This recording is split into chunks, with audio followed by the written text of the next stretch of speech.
I've been with Raymond for almost 20 years. I've been in the construction industry for 30, going on close to 40 years, 39, 38 years. And I just love construction. I love what I do. I love helping people, making a difference. I started in the field when I was 18 years old. When I moved to Southern California, I joined the Carpenters Union and I started working in the field. And the first project that I was on, I was at Edwards Air Force Base for a company called Rice Drywall. I was with them for about a year or so.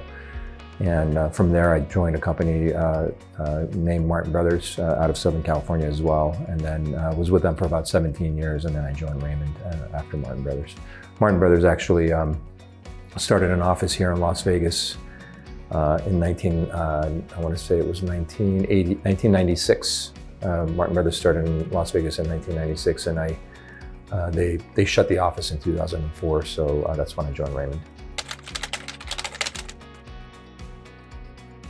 You know, initially when I got into construction, really it was I did a little bit of side work in my younger days with a friend of mine. His father was a superintendent for a general contractor, and he used to refurbish homes. And so I did some work with him and his father many years ago, and I was interested in it, right? And just the building buildings and projects. I mean, it's tangible, right? So we actually see the fruits of our labor, right? We see we can look back and see what we've accomplished. So it's really, it intrigued me in the early days, and really now, moreover, what drives me really is helping people, right? And making a difference, you know, and being, caring about other people, really. Construction is always evolving, right? I mean, it's when we think about the processes, the tools that we deal with, the construction codes, it's constantly evolving. So, you know, we need to always stay on top of the changes and embrace the changes. Technology, our software that we work with, there's just so much evolution that happens on a regular basis. You never stop learning, and that's really neat too, right? It keeps kind of keeps the juices flowing, right? You always are needing to stay on top of your craft, right? And if you stop, you're going to be left behind.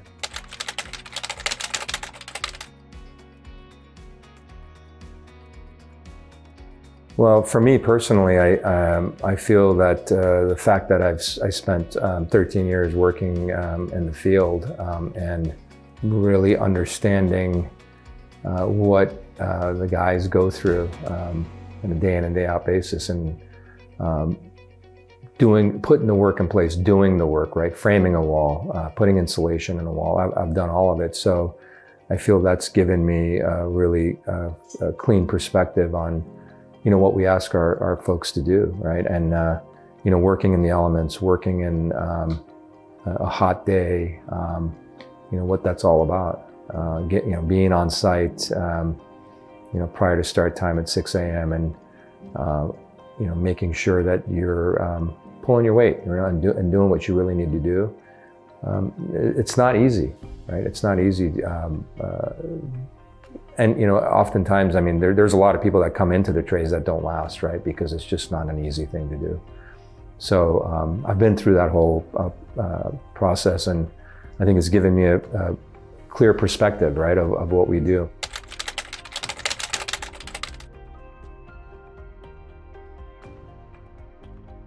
Good work ethic in the sense that understanding that, you know, our estimates are all put together considering production rates that we have, and we have in our historical databases, and you know, we can't afford lack of productivity, right? So you know, if we're not making money, we're not in business, right? I mean, that's just the reality of what we do, right? We have to make money, right? Understanding that, having good work ethic, and knowing that you have to keep busy, and if you get to a point where, you know, there's you finish a given task that, you know, if your supervisor's not hasn't lined you out on the next task that you seek that supervisor out, right? And let them know you're done with what you're doing and move on to the next task, right? Or if you're dealing with challenges that may be unforeseen, that you address that as well, right? You discuss that with your supervisor, whatever that is, right? There may be a situation where you can't get a particular task accomplished because of different reasons, and making sure that you address that. I look forward to coming to work every day, right? And I can honestly say for quite a long time, there hasn't been a single day that I have dreaded coming to work. So, and really in my position now, what I like most is helping people. And whether it be a client or a PE, an estimator, mentoring, teaching, helping, that's the biggest for me, really, just helping people. Every day is different at work, right? And oftentimes, you have plans to do certain things, and you have your day planned out, and your day gets hijacked, and you have to deal with a bunch of other things that you may not necessarily have thought you were going to be dealing with that day. So, oftentimes I'll visit job sites, I'll visit clients, and I spend time with our employees here, our team members here, and then I finish up and go home. Well, again, kind of getting back to helping people, right? And also just really loving the construction industry, right? We're building buildings, and to me, that's just, and it's very tangible to me. It's I really enjoy it. I enjoy just the whole process, being able to provide a living to families, right? Our employees, most of them have families, and they're supporting families, right? I mean, that's meaningful to me too, right? And when we're busy, it's great, right? There's times when we get slow and it's tough, right? When you have to make decisions to reduce the workforce. So that I don't like that part of it. So we work hard to keep the machine rolling, right?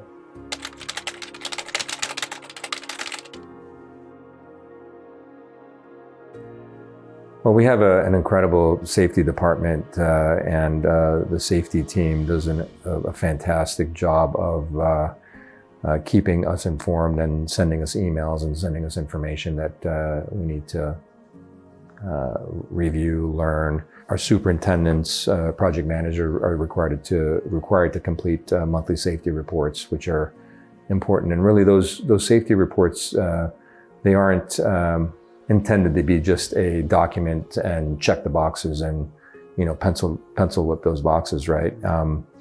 They're intended to have our supervisors engage our staff out in the field, right? Walking to jobs and talking to them about safety and reminding them how important it is, right? We want to send everybody home.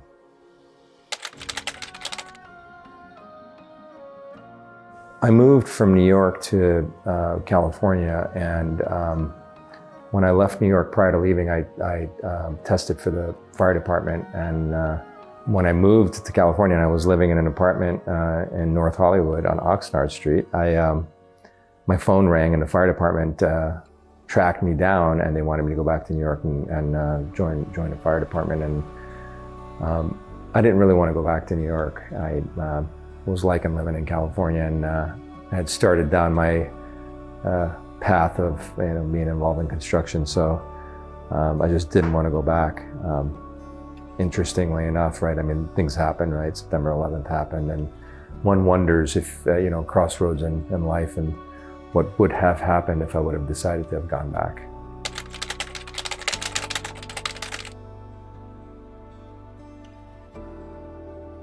The reality of it is it's it's not for everybody, right? So it's not easy, right? It's, you got to work hard.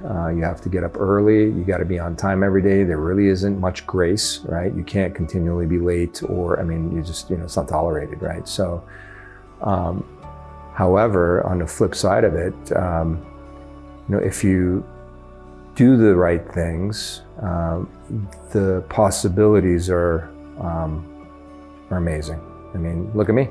I started out in the field as an apprentice, right? Here I am.